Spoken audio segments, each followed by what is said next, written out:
Well, greetings and salutations, everybody. Welcome to my YouTube channel. My name's John Campea, and this is a companion video. What is a companion video, you may ask? Well, I'm glad that you asked. You see, every day on the John Campea Show, we save time to take live questions, but we almost never have time to get around to all the live questions that get sent in.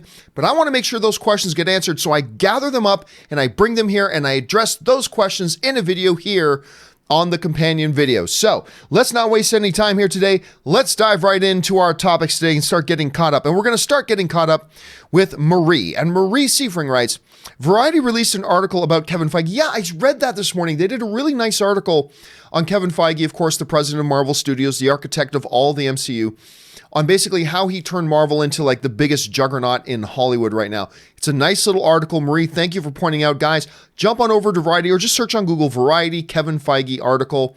Look for the one that came out today. It's worth a read. Go check it out. Thanks for pointing that out, Marie. All right, Spencer Main writes, you know that footage that was leaked? Someone emailed it to me. Oh, that sucks, man. And Spencer writes, but not only that, they also sent me spoilers in the subject line. See, that's the thing that really bothers me about this, is that there's this lame excuse that people make. Well, if you don't want to see the spoilers, just don't click on it and read it. The problem is, by putting out these spoilers and linking these spoilers, you've armed all the trolls. You've armed all the trolls.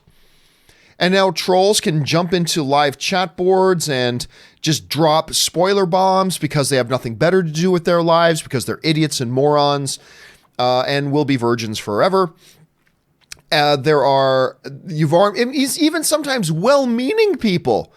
Oh, wow, I just read this thing about this upcoming Avengers. Well, I know Spencer likes the Avengers. I'll write to him and make sure he knows about it. Like, even well-meaning people, but you've just put the grenades out into the world, and it's really unfortunate that's happened, Spencer. And I'm sorry you had that experience, dude. All right, Troy Strauss writes, the Endgame TV spot that dropped today is God. I don't know what spot you're talking about. Like, I know there was the till the end spot, but that was like that wasn't a TV spot. That was like a full 2+ minute spot. But if there was a new TV spot, I didn't see that one yet, but now I'm going to want to go look for it. David Sickles writes, finally saw Logan in December. I haven't seen any other Jackman X-Men films. Really? But it still had a significant emotional impact. Hoping Endgame has a similar impact. Well, first of all, I envy you that you got to see Logan for the first time, because I will never again get to see Logan for the first time. Damn it, I love that movie so much. To me, it was the best film of 2017. Not the best comic book film, it was the best film of 2017. But it's really surprising that you were even interested in watching it, considering you hadn't seen any of the other X-Men stuff. So that's interesting. Also, are you saying that you haven't seen any of the other MCU stuff? If that's what you're saying, David, that's also really interesting. Thanks for sharing that. All right. Daily1611 writes, everyone is excited for Endgame next week. It's still hard to believe that Infinity War, and no kidding, is less than a year old. I think me and Robert were talking on the phone the other day, and it's like, it was just a year ago that came out. And of course, for Robert, it's even more significant because it was just a year ago that Robert and Schnepp went to go see it together at a press screening, I should say. Like, when Infinity War came out, Schnepp was still with us. It was just a year ago. It is hard to imagine that it was really just that long. It feels like it's been an eternity ago because we've been waiting for Endgame so desperately. All right, David Sickles follows up with, it's got water, Logan. Yeah, I mean, that movie is so freaking good, man. I'm so glad you had a chance to watch it, David. Joseph Ziegler writes, a Deadpool pick, a so close to revenge Nebula. Yeah, what did I give Nebula my Deadpool? I think I gave her a 20%. I think there's a 20% chance she dies. By the end of this movie, she's dead when this movie ends. So we'll see if we get there. But I kind of agree with you, Joseph. The reason I believe it's such a high percentage is because getting so close to revenge, there's a little bit of tragedy involved there too, right? Of getting so close to getting revenge and then ultimately not getting it. Let's see if it actually works out that way. All right, Annabelle G. Riaz writes, Snoke said to Hux on The Force Awakens, leading them to The Last Jedi, if Luke Skywalker returns, new Jedi will rise. I don't believe it was a new Jedi. I think he just said new Jedi will arise, as in the plural. Do you think Episode 9 title is a reference to this quote? I don't. If anything, I think the Episode 8 title, The Last Jedi, was a reference to that quote. But I don't personally think, although it could be, I don't personally think right now that the episode 9 title is a reference to that. Not yet, anyway. Our minds could change on that, couldn't it, Annabelle? All right. Joe Clem 15 writes, 1990s Misery has a title with multiple meanings. True. Many films do. The Rise of Skywalker will too, including Anakin / Luke's resurrection. Really? A new breed of Force users, and levitation at some point. Oh, I get it. Rise of Skywalker. I see what you did there. That's possible. I mean, right now, a lot of us, including me, are scrambling around trying to figure out what is the meaning of The Rise of Skywalker. You could be right on the money, Joe. It could be a multiple meaning title. It could be a reference to the return of Luke. Unlikely, but wouldn't it be awesome? It could be a reference to flashing back to the origins of Anakin Skywalker. Could be, considering this is a full, circle of a story coming full circle now. So that's possible. It could be the reference to a new breed of Force users that go by the moniker Skywalkers. That's a big possible one too. So you might be onto something, Joe. It could be a multiple meaning thing. Let's keep that our minds open to that. All right. That Wrestling Hound writes, well, I'm logging off everything until April the 25th or 26th so I don't get spoiled for Avengers Endgame. And I want to say I get it. I get it. I will say this, though. Know that we will not spoil anything on the John Campea Show for Endgame. We will not spoil anything. And we will have moderators in the chat. Now, look, I can't 100% guarantee that some troll won't slip in a comment and it's going to be visible for a few seconds before one of our moderators deletes it. My best recommendation is, if you're really scared of that, just watch the show without the live chat on. You have the option there to just click and turn off the live chat. So I would say, know for a fact that we will not spoil Endgame. I'm not even seeing it till next month, till Monday. So I wouldn't even know how to spoil it even if I wanted to. But if you're really concerned about it, I would just say just turn off the live chat and don't look at the live chat. And then I think you're going to be pretty safe. Anyway, Joe Clem writes, I don't see why Thanos wouldn't bring Gamora back. He could exchange the Soul Stone for her or use the gauntlet to revive her. Also, is Red Skull off the clock now? Not sure about Red Skull. With Thanos, here's the problem, though. I don't think the Soul Stone, you can't trick the Soul Stone with a loophole like that. If the Soul Stone says you got to sacrifice that which you love most in order to use the Soul Stone, possess the Soul Stone, it's not going to be trick going, well, now that I used you, now I'm going to bring back the thing that I loved. So I really didn't lose anything, right? If that was the case, then there would be no such thing as sacrificing with that which you love most to possess it, because you just bring it back. I don't think the Soul Stone will allow a technicality or a loophole like that to exist. I think if he did bring back Gamora, it would undo the effects of what he used the gauntlet for. So I don't think there's any little loophole, little trickery loophole like that. Otherwise, that's what everybody would do. Oh, to have the Soul Stone, I got to sacrifice that which I love most? Okay, no problem. I'll just do it and bring them back later. That's cool. No big deal. Right? But you had to sacrifice, meaning you had to let it go and give it up forever. So I don't think the stones can be loopholed like that. I really don't, Joe. That's the way I see it at any rate. All right. Lord Vader writes, over under 15% Hulk in a Widow movie. Ooh, 15. See, I'd say it's very unlikely, but 15% is pretty unlikely. So over under 15%. You know what? 15's a real low number. I'll take that action. I'll take the over on 15. If you had set 30, maybe not, but you set it as low as 15, I'll take that action. I'll take the over on 15%. Alan Gonzalez writes, how are you, man? I'm doing great, Alan. Thank you so much. My mom died. Oh, I see where you're going with this. My mom died. Oh, and my dad was deported, but I got this van, Luis in the original Ant-Man. God, Michael Peña's so good. I mean, Michael Peña is one of these performers. He can do drama. He can do dramatic. We've seen him in a number, like particularly his cop movies, but man, this dude's hilarious. When he wants to turn on that charisma and that overwhelming charm, he can turn it on in the drop of a hat. Luis is one of my absolute... Look, there's a lot to love about the MCU. Luis in Ant-Man is one of my absolute favorite characters in the MCU. I'm not going to lie. Zach Kaplan writes, I got 3 shows of Endgame back-to-back on Thursday night. Dude, that is a... Well, I mean, considering in between showtimes, too, that's probably like a 12-hour commitment you just made, dude. maybe an 11-hour commitment. That's a lot. Again, dude, for all of us, I hope Endgame doesn't suck, but especially for those of us who have already multiple tickets to multiple screenings, I really hope the movie doesn't suck. Terrell Wise writes, where did you buy your Avengers jacket? So this morning on the John Campea Show, I was wearing my Avengers jacket. Ann and I have matching Avengers jackets. But I think they're about to become belly button jackets, as in everybody's got one. I think everybody's going to buy them now. I honestly can't remember exactly. I just remember I was on Instagram and I came across a promoted ad on Instagram for those jackets. It was from some Chinese company. I loved it. I bought two, one extra large, one small, and just bought them. I think it's Oracrut or something like that. There's a bunch of companies selling them, but you got to be careful. Read the reviews on them, because I'm reading some horror stories that some of these Avengers Quantum Realm jackets that are getting made by some of these companies, they're totally crap. The zippers fall off immediately.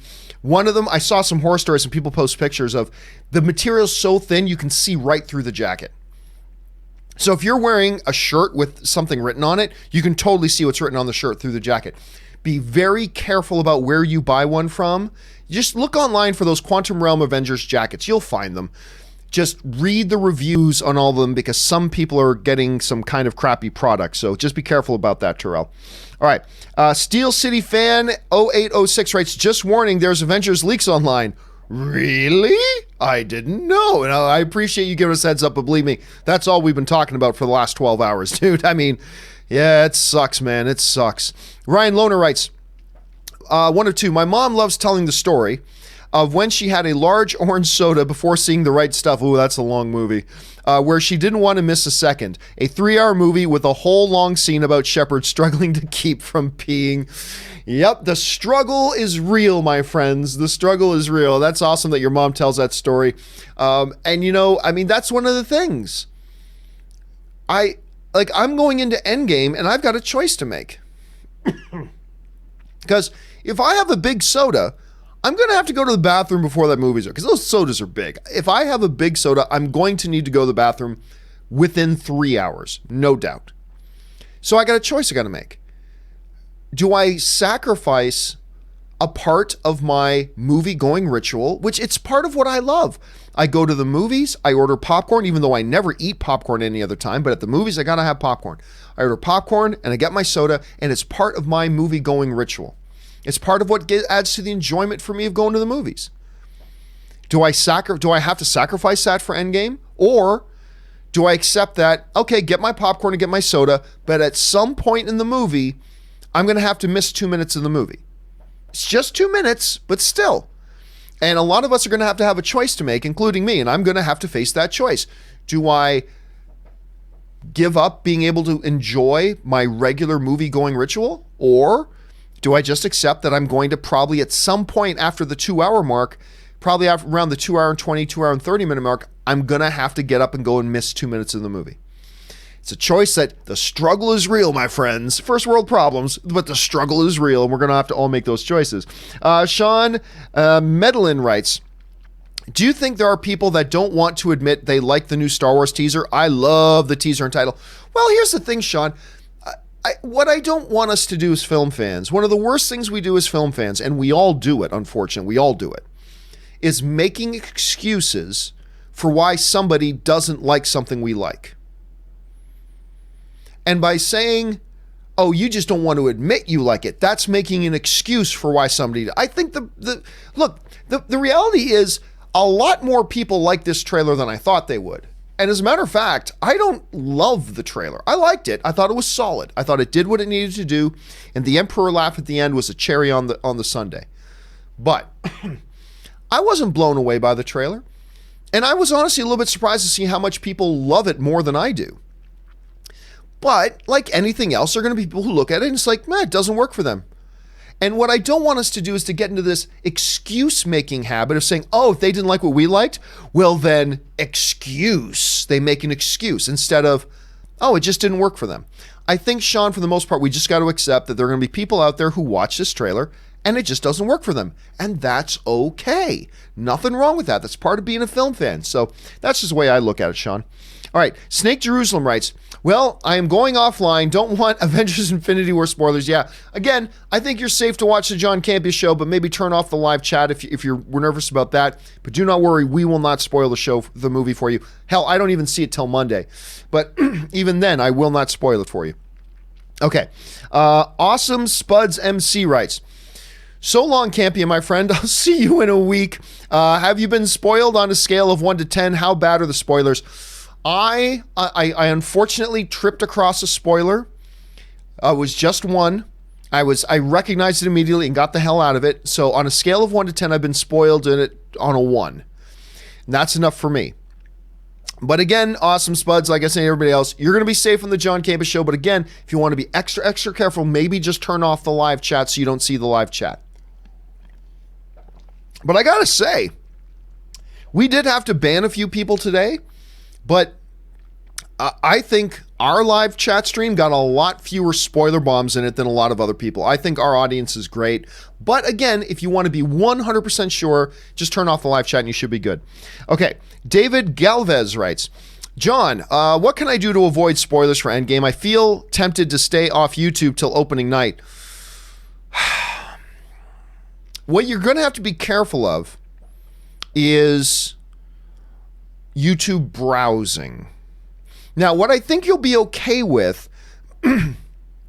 is if you know something specific you're looking for, whether it's the John Campea Show or whether it's the latest clip of The Herd with Colin Cowherd, or whether it's the latest MKBHD video or whatever.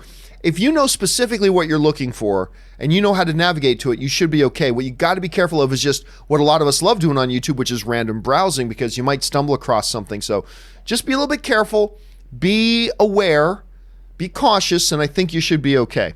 Okay, Phil Lempcool writes, I'm sure I mispronounced your name, dude, forgive me. With 20th Century under the Disney banner, could they insert the 20th Century Fox drumroll sequence for Star Wars Episode 9? We've talked about this before, Phil. It would be radically inappropriate for them to do that. Here's an example. Fox is not Lucasfilm. They are two different companies. Do they have the same corporate overlord? Yes, but they are two separate companies, and they're two separate divisions. Fox has nothing to do with Star Wars anymore. Fox is not producing Star Wars Episode 9. Fox has nothing to do with Star Wars Episode 9. So it's like when I was at my last company, we were owned by Complex Media, and we were part of the Complex Media family. And I was very proud to be a part of the Complex Media family. So Complex Media, I believe they own Hot Ones. You know that show where the dude eats hot chicken wings with certain celebrities, whatever? Anyway, I believe Complex Media started Hot Ones. I think they still own that. So let's say I was doing my old show, Movie Talk. It would be as inappropriate for the Fox logo or Fox score to play before Star Wars as it would have been for the Hot Ones logo. Like Hot Ones presents Movie Talk. It would have pissed me off, rightfully so, because they had nothing to do with it. That's a separate division. Yes, we're owned by the same big company, but they're a separate company. They're a separate division. They had nothing to do with me or my show. And it would have pissed me off to no end had they just, if the corporate overlord just decided, we're just going to drop this in front of it as if they produced it. But they had nothing to do with it. This does not involve them. Whatever, we'll just put it there. No, it would have pissed us off. It would have been radically inappropriate. Now, that doesn't mean it's impossible for them to do it. I'm just saying it's going to be radically inappropriate for them to do it. Look, I want to hear that opening score for a little nostalgia kick as much as anybody. But let's be honest, all it is a little nostalgia kick. It lasts for a few seconds and it's gone. For them to put anything about Fox in front of it would be deceiving. It would be inappropriate. It would be a spit in the face to the people who did work on the movie. So for those reasons and many others, I really don't think they should. And I really don't think they will, but anything's possible. It could happen, but it would be radically wrong. It would be radically wrong for them to do it. Anyway, that's just my thought on that, Phil. All right. Daniel Miluski writes, Did you read any of the spoilers? First super chat. Again, I accidentally, just because it got dropped on me and I didn't realize what I was reading, and I got into one spoiler that I will not share. Pisses me off that I read it, but whatever. It was one down. It doesn't ruin the movie for me, so I'm fine. But fortunately for me, Daniel, that was the extent of what I got. Lord Vader writes, John, you don't know the power of ketchup and eggs. I know enough to know that it's from the dark side and it's evil and it should be smited from the universe. That I know, Lord Vader. That I know. Okay. Ryan Lohner writes, Pepper will create Tony's next suit from the one thing better than nanotech. Goop. Oh God. I mean, the whole nanotech thing. I know I'm a broken record on this. I hate nanotech. Because the nanotech Tony does. Everybody gets mad at me because I say, this nanotech is just basically magic. Just call it magic. It is what it is. And people go, but John, you understand? Nanotech's a real thing. That is not the real nanotech that we have in our world. All right, what they say Tony uses is not nanotech. That's not what we have today. It's a very, very different thing. But I mean, it just drives me crazy that they basically Tony's Iron Man suit now is a magic suit. It's just magic. It's witchcraft and sorcery and wizardry. It has no basis in physical laws or science or anything. It's just a magic suit now at this point, which, I mean, it is what it is. But what I used to love about Iron Man, and I still love Iron Man even with the magic suit. I still love Iron Man. But it just bothers me a little bit because Iron Man, while it was always science fiction fantasy, they at least pretended like one toe was in the real world. You know, you'd see Tony in the workshop, metal shopping the components for it, doing the wiring, running it through its tests, blah, blah, blah. Like, while it was still complete science fiction fantasy, they at least tried to pretend like it had one foot in the real world. And somehow that made it feel more relatable, you know? Now it's a magic suit. And, I mean, it's as magic of a suit as Doctor Strange's cloak is. I mean, that's what it is now. I still love the character. Don't get me wrong. It didn't make me hate the character. I still love the character. But it just bothers me a little bit that they gave him a magic suit now. Philip Gong writes, John, Marvel released new clip with Pepper in it. I've heard that, but I cannot see it anywhere. I mean, it's not like they haven't shown Pepper in previous. I mean, Pepper was in one of the trailers already, but I haven't seen anything new with her in it. If you guys find it, please, by all means, send me an email with a link to where this new thing with Pepper is in it. I'd really like to see that. But don't be a jackass and send me links to spoilers. Anyway, Alan Zai DL writes, John, did you watch Arrow new episode? You know what? I tried to watch it. I got about 3/4 of the way through it, and I had to turn it off. It was so... This season, to me, has been a bit of an improvement. It's been a not bad season, but oh God, that episode was rough. This episode was rough, and I turned it off about 3/4 of the way through. Prolapse Danis writes, favorite Seinfeld moment? Oh, that's impossible to say. Mine is the envelope reveal. That's great. Whether it's I was in the pool, whether it's the master of your own domain was a hilarious, one of the all-time great moments. That when I think it was Terry Thatcher was the guest on when he couldn't remember her name and it rhymes with a female body part. That was great. The Junior Mint episode and moment was incredible. Off the top of my head, I'll go master of your own domain, but it's hard to pick just one, dude. It's hard to pick just one. Lamar McLeod writes, what if Stan Lee says Avengers Assemble? Well, if Stan Lee says Avengers Assemble, then Stan Lee says Avengers Assemble. Again, guys, if you're going to start a question with what if, please put a question in with it. Because I don't know what you're asking me. Are you asking me, what if Stan Lee says Avengers Assemble? Will that take away from Captain America? Are you asking, what if Stan Lee says Avengers Assemble? Does that make his send-off even more important? Are you asking me, what if Stan Lee says Avengers Assemble? Will that give him the most prominent cameo that he's ever had in any of the movies? Like, I don't know what it is you're asking. So guys, please, if you start off something with what if, please make sure there's a question attached. So again, I said this before, I'll say it again. Imagine you just took off the word what. Take the word what off. You're left with, if Stan Lee says Avengers Assemble, and... what's the question then? So Please, guys, make sure if you start a sentence with what if, please make sure you actually include a question at the end of that. Your what if statement sets a context. Now ask me a question so I can know how to answer what it is you're asking. All right. Ryan Lohner writes, I'm afraid the deflector shields will be one of the great lines, quite operational when your friends arrive. Killer deliver that. Ian McDiarmid's, his line on that is so drippingly sarcastic and beautiful and menacing. Oh, I'm afraid the deflector shield will be quite operational when your friends arrive. Oh my God. He kills that line, man. I love that line. Of course, Return of the Jedi, greatest of all the Star Wars movies. Shattergate Studios writes, Bohemian Rhapsody just hit the 900 million. Quite a slow burn. Yeah, I was actually a little bit surprised earlier today when somebody else told me that, because for some reason I had in my head that it had already crossed 900 million a while ago, but I guess it just kind of trickled and trickled and trickled to it, and I guess now it's officially done that. What a showing for that movie. I really love Bohemian Rhapsody. Do I think it should have been nominated for Best Picture?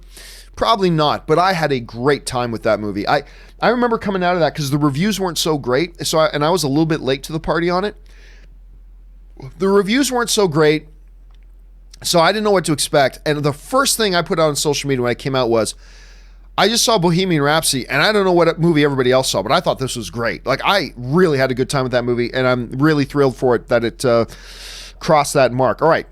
Zach J. Reviews writes, Twitter spoiled, and you know what? Fudge you trolls, because Shiz was dope, even more excited, and you can't kill my excitement. Fudge you trolls, edited for TV. Yeah, it's really too bad. It's unfortunate this stuff is going to get spread around. There are going to be people who don't want to know anything, and they're going to get spoiled, either from the material itself, or now there's a bunch of trolls who now know the material, and they're going to go out of their way to try to spoil it for as many people as possible. And it's unfortunate that, bottom suckers like that exist in our world, but it's true, they exist.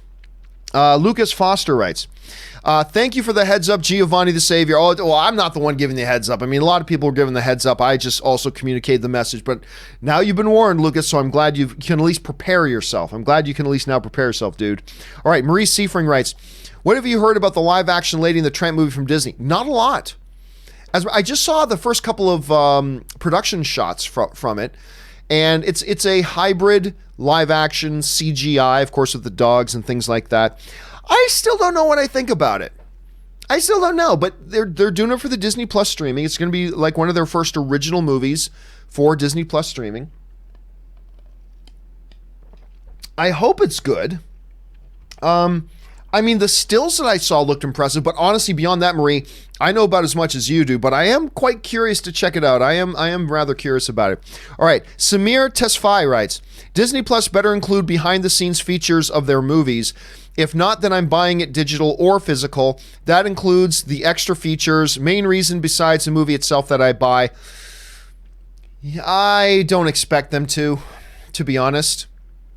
And look, to Disney, that's a win-win for them. Because if you have Disney Plus and you go ahead and buy their movie, they win. I mean, it's a big win for them. Or if you go, I'm not going to pay $7 a month for Disney Plus. I'm going to spend $30 or $40 a month buying your movie on other means. Well, then that's a win for them too. I hope they include that stuff. I really do. It seems to me to be a missed opportunity if they don't. But I have a real unfortunate suspicion they're not going to. But man, fingers crossed. I really hope they do. It's a missed opportunity if they don't. But against me, I just got this bad feeling they're not going to do that.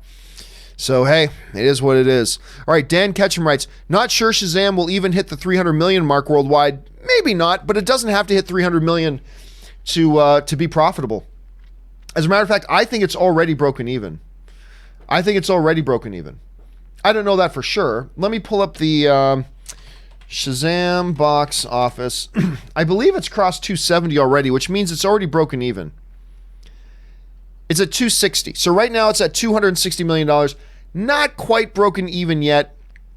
I'd say it will in another $15 to $20 million. It'll be in the breaking even range. And I do think it'll get that. So the nice thing about keeping keeping your movie lower budget like this is it reduces the overall math exponentially that you need to make money. So like when you make a movie for $150 million, even though it's only an extra 50 million, now you need to make around 400 million to break even. And because of the way the math breaks down.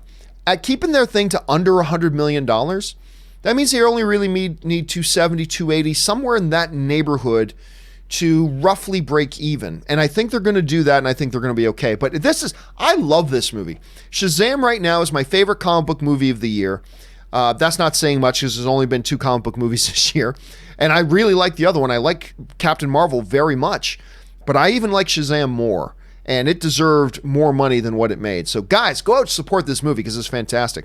Michael Cornelius Suayan writes, over under 25%, Hayden Christensen will appear in Star Wars Rise of Skywalker. I'm going to take under 25% on that, but it's a possibility.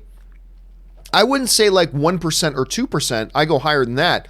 25% still seems a little bit high, so I'll take the under, but believe that it is possible and that none of us should fall out of our chairs with shock if it happens, because it's totally possible.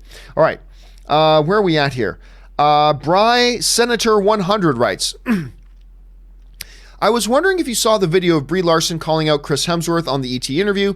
Do you think those rumors about the actors not getting along with her had some truth to it? No, those had absolutely none. Those were all completely debunked. And by the way, I saw that clip. I saw everybody, not everybody, most people were very level-headed about, but I saw some people going, oh my gosh, did you see the meltdown between Chris Hemsworth and Brie Larson? And I saw it, and it was one minor clip, a very short moment, and where, quite frankly, Brie Larson, if you just watch that one little moment, she comes across as a little snippy. She does. But that was 1 5-second moment. And it's amazing to me how we as people, we construct entire life theories around these tiny fragments of moments that we get to see or are exposed to. So there are people out there right now because of the way by the way, I've answered questions before where if you take it in isolation, maybe I said it the wrong way, I came across the wrong way, and there have been people who've taken like little things I said and tried to construct big things around it when really it was just a moment. Anyway, I know people directly connected with the production of that movie, and you've heard it publicly. I've also heard it privately. There was nothing to that stuff. Actually, they all got along great. Kevin Feige, you bet your ass, Kevin Feige would not tolerate anything like that. He would not tolerate anything like that from anybody, from anyone. He was ready to let Robert Downey Jr. go at one point, and he was super important to the MCU. So no, I don't buy that at all. I mean, look, if you just take it in context, it's like, well, that came across as snippy, so she should watch that. But no, I don't believe in building these world philosophies of everything based on these tiny little slivers of something we get exposed to for a moment. Because if I catch you in just the right moment saying something the wrong way and then built an entire theory and philosophy around what you're like, the totality of what you're like and what your relationships with everybody around you is like, that would be ridiculous and idiotic.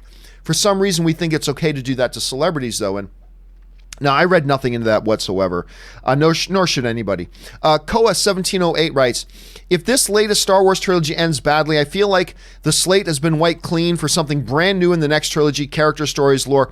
Oh, I agree, but I think that's true whether it ends badly or ends fantastic.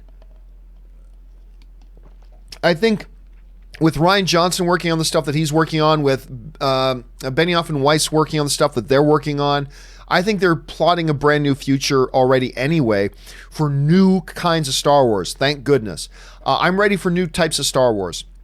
I'm glad they're doing episode 9 where they're doing it. This is the conclusion of this story, but then it's time to move on to new things. No more young versions of Yoda, young versions of Jabba the Hutt, young versions of Han Solo, young versions of... Let's move on. Let's expand the universe. It's time. It's time. So I believe, Koa, that they're positioned to do that, whether this episode 9 is fantastic or not so fantastic. I think they're positioned to do that either way. Okay. John Mai writes, hey, Mr. John, about the physical media dying, I am a collector myself, but do you think it makes more sense for me as a collector to keep buying as long as the physical media included a digital copy? Oh, here's the thing. Listen,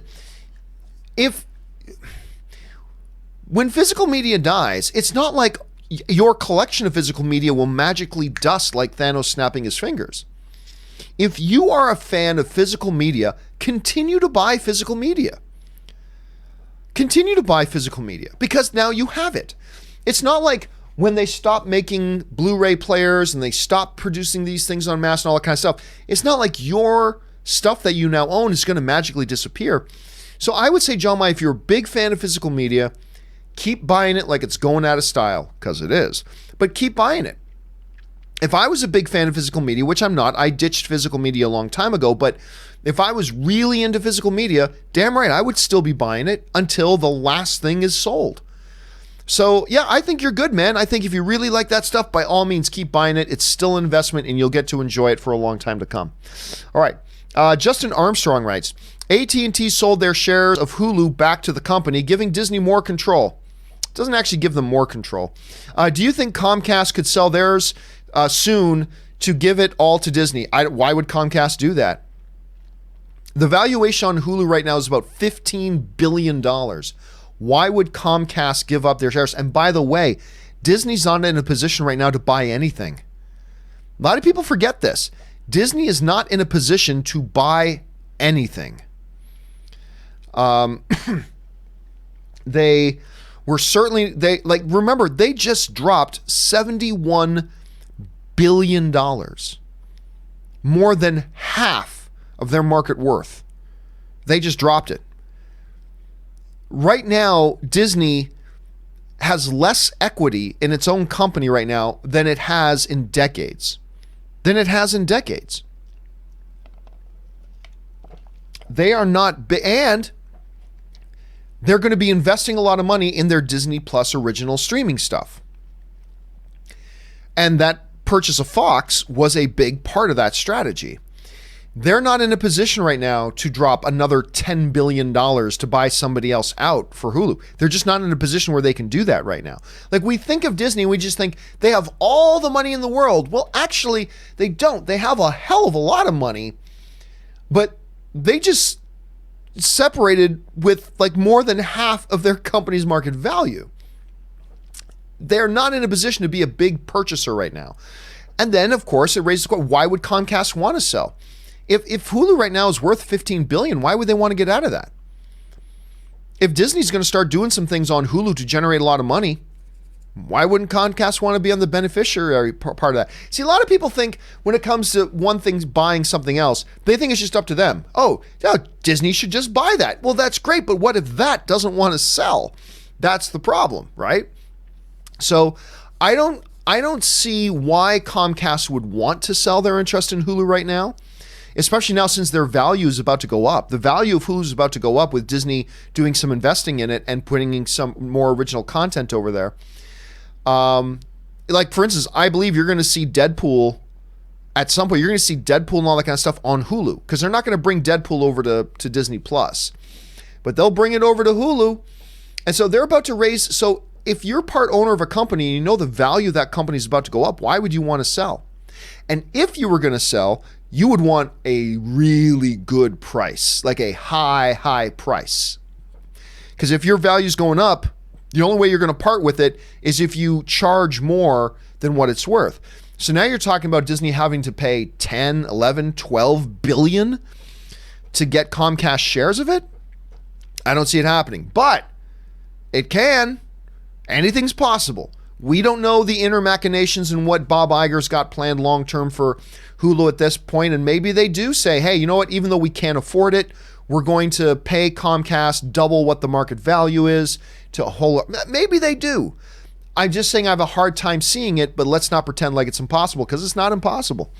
All right. I Almost Won writes, Game of Thrones is back. Action is guaranteed. Well, dude, if nothing else, we know in 2 weeks we've got the Battle of Winterfell coming, which is supposed to be the biggest, grandest battle sequence ever in the history of television. So you're damn right. Winter is coming and the action is coming. All right. Daniel Luna writes, I don't know about the pliers until you guys mentioned it. Now, the pliers, you probably meant spoilers. I didn't know about the spoilers until you guys mentioned it. I'm now Twitter, Instagram, and Facebook free. Started Game of Thrones as well. Love it.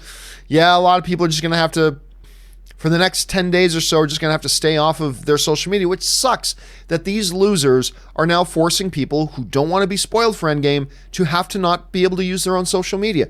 It's terrible, Daniel. It's absolutely terrible. But hey, man, do what you got to do. You be you. And if you got to do that to make sure you go into Endgame as clean as possible, good luck, man. I hope you're able to make it.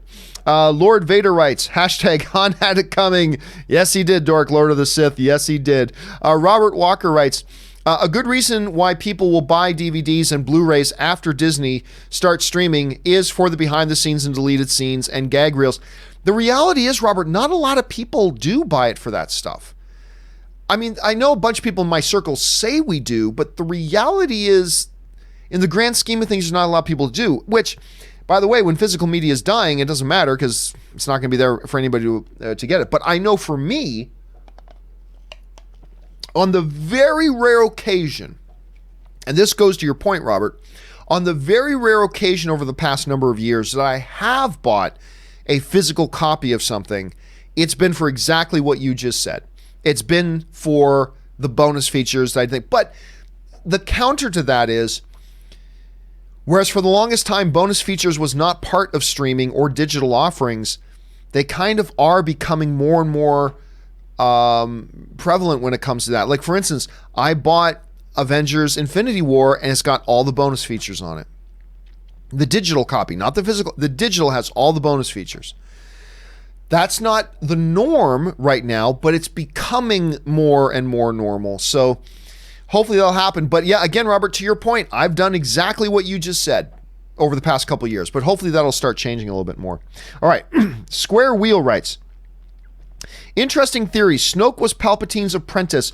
I've heard several people say that it doesn't make sense logically, because it would mean them having to retcon a lot of stuff in the Star Wars lore already. They would have to retcon a lot, and I don't think they're doing that. However, kind of a cousin to that theory, Square, is the idea that Snoke is Palpatine. That Palpatine did what's called an essence transfer and transferred his own essence into this alien body of this Snoke creature and became that. So that's a theory. I don't necessarily buy into that theory, but that's an interesting one too. That's kind of related to what your theory there is. Tracy E. writes, John, I'm a person who isn't usually bothered by seeing spoilers, but what this monster did was awful. I agree. I can't believe what I saw. Now I'm bothered. Yeah, I get it. Look, because not many movies come out that you've been invested in for 10 years, that you've watched 20 other films building up to it and all that kind of stuff. It is a little bit of a different situation. And by the way, Tracy, I'm like you. I'm not as bothered by spoilers as a lot of other people are. But again, Endgame is a little bit of a different creature. We've been following this story for 10 years. We've been tracing it through 20 plus movies up till now. There is a little bit more oomph to it right now than a normal movie that you wouldn't normally want to be spoiled with. So normally, I'm not so bothered by spoilers. I mean, all other things being equal, do I want to know spoilers? No. But it's not the biggest thing in the world if I do, because to me, it's not about the reveals, it's about the story and watching the story. I know the Titanic sinks, but it's about the story getting there, right? But for Endgame, it's a little bit different for a lot of people because there's a lot more writing on it at this point. So anyway, I share your frustration, Tracy. I really do. All right, David Romero writes, with Tiger Woods' recent win, thoughts on a biopic? Well, Tiger Woods is arguably the greatest golfer of all time. I mean, you can also say Sam Snead very legitimately. You can say Jack very legitimately. But for some people, you can make a case that you know, in an age of much better physical specimens of golfers who are much more physically in shape and all that kind of stuff than before, and as the golf game has gotten better and better and golfers have gotten better and better and better, there's been nobody to dominate the sport like Tiger Woods in a long time. I think even without this Masters win, you can make a case for a biopic, especially when you think a black man in a predominantly old white man's club of golf. Like, I mean, there's a lot of potential there for a biopic. So I see it happening. And plus the drama he went through, a lot of it was his own damn fault. But the drama he went through, the injuries he went through, the surgeries he went through, all that kind of stuff. But this could be, I watch a lot of sports shows, and I agree with what a lot of them saying. This could be the greatest comeback story in the history of sports. in the history of sports. He hasn't won a major in over 10 years. There are people saying he would never win another golf tournament again. And here he is winning the green jacket again. Crazy. I definitely think there's some biopic, especially with all the drama in his life through, the fast living, the affairs, and then the injuries, the surgeries, the highest of heights, the deepest of lows, and then back up to the top of the mountain. You can't write it any better. So yeah, I think a biopic's got to be in the works.